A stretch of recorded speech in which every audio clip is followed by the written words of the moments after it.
The UFC welterweight champion Kamaru Usman has been calling out Canelo Alvarez for over a year now. He discussed the idea with the press after knocking out Jorge Masvidal in an emphatic fashion. Since then, Canelo's been asked about this fight numerous times, and he doesn't seem to be very interested. Today, we're going to be looking at everything you need to know about this potential matchup. So let's get started. First up, the origin of the rivalry. People have already started hyping this fight up, even though there's literally been no discussion about it happening. Canelo seems to be completely focused on conquering the world of boxing and getting his hands on every single belt that he can find. On the other hand, Usman is still under contract with the UFC. He's still got the welterweight title on his shoulder and would be defending it against Leon Edwards later this year. Usman has been very active over the last few years, and when he spoke about his interest in facing Canelo, not many people were surprised. As a Division II wrestler out of Nebraska, Kamaru Usman has really evolved his striking game to the point where he's knocking out world-class strikers in title fights. As of now, Kamaru is the #1 pound-for-pound fighter in the world, and he has the longest active win streak in the UFC at 15, which is the second highest ever in the company's history. Talk about some pure dominance. When you consider all these accolades, the Nigerian Nightmare has, God, you can let the massive skill difference between the two of them slide. He's a hard worker, he's got good hands, and everyone's got a puncher's chance, right? Plus, it'd be nice to see him get some well-deserved financial boost. Or, as Canelo would say, payday, payday. Next, Canelo responds. Saul Alvarez has been tearing through the competition over the last few years, with his last win coming by the way of the 11th round KO against Caleb Plant for the super middleweight title. The Mexican boxing legend is looking to cement his legacy as one of the greatest of all time. The man is like Thanos collecting all the belts instead of Infinity Stones. After he was matched up with Dmitry Bivol, his manager and promoter Eddie Hearn even talked about his conversation with Canelo, in which he expressed interest in fighting Alexander Usyk for the heavyweight belt. Talk about confidence. With all of these almost unattainable ambitions, Canelo doesn't pay much attention to these money fights that are on the table. His response to Usman's call-out was just as you'd expect. Him saying the word payday over and over again. Tell you what, English-speaking Canelo's a different beast on the mic. Things started getting heated when Kamaru's longtime manager and friend Ali Abdelaziz went on Twitter to call Canelo a coward for not taking this fight. He said that the guys he's fighting only have 5,000 followers on Twitter, and Usman is the real legacy fight. Which brings up an interesting question. Is there anyone who actually likes Ali? Let us know what you guys think about that. Although the narrative is that Alvarez might be scared of facing Kamaru in a boxing ring,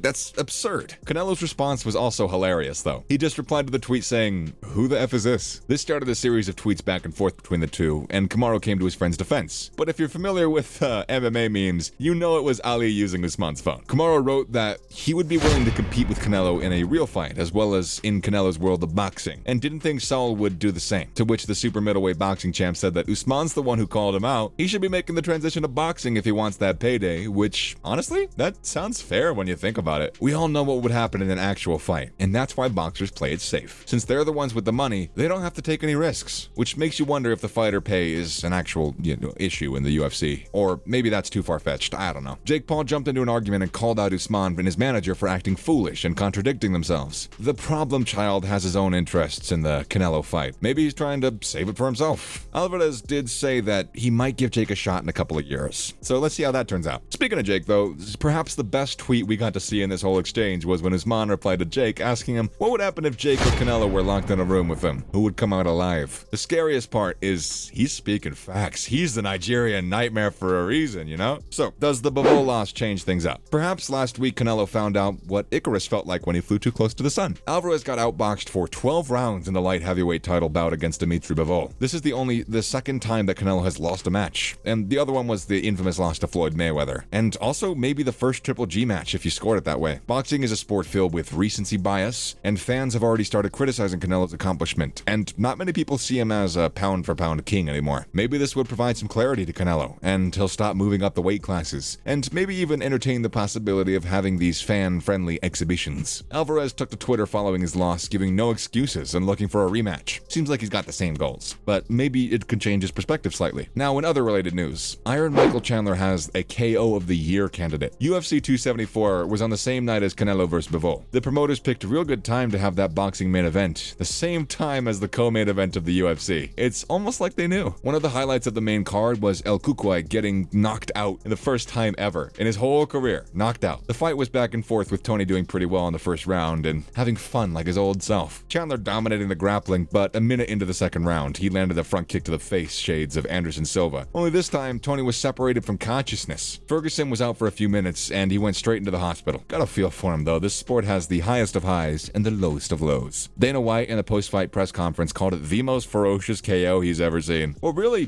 topped it all off, though, is that there were 3 backflips done as a celebration. What an athletic freak this guy is. Jones versus Stipe is in the works. A dream matchup for every single fight fan is the heavyweight GOAT going up against the light heavyweight GOAT. People have debated as to who would win that fantasy matchup. Well, that fantasy might actually be turning into a reality pretty soon. John announced that he planned on making a comeback in July during the International Fight Week. He later revealed that UFC was on board with the idea, but Stipe needed more time to prepare and put on some size, which might help after his loss to Ngannou. John seems to be pretty happy waiting for Stipe, and he wants him to be at his best. Fans didn't generate that much noise upon hearing the news, as this isn't the first time we've heard about this fight being booked and then just not happening. Most of us probably just didn't want to get our hopes up and be let down again due to some contract issues or something. Assuming it does actually happen though, this fight has the potential to become one of the most highly anticipated fights in history. So the only thing left to do is pray to the MMA gods to not screw this one up like Tony Khabib. Is Tommy Fury next for Jake Paul? It was in March that Paul announced that he'd be returning to boxing in August, with his last bout ending by a brutal KO of Tyrone Wooley. His return to the ring is very well anticipated. The one name people mention very often is Tommy Fury. A match with Fury in London would make for a great event, and it would be the first time that Jake fights an actual boxer, or somebody that's close to his size. Even though Tommy's still pretty green in the game, it's expected to be Jake's toughest test to date. Speaking of Brits though, Michael Bisping's name was mentioned by Paul, but it seems unlikely that any commission would allow him to compete, given that everybody knows about his one eye. Perhaps the best possible matchup is Anderson Silva, who's been doing pretty well in the sport of boxing lately. Hopefully, Jake makes an announcement soon, because so far, all we have are these rumors. And that's a wrap for this video. Would you be interested in watching Usman vs Canelo in a boxing ring? Let us know in the comment section below. Make sure to give this video a thumbs up and subscribe to our channel for more videos like this. I'll see you in the next one.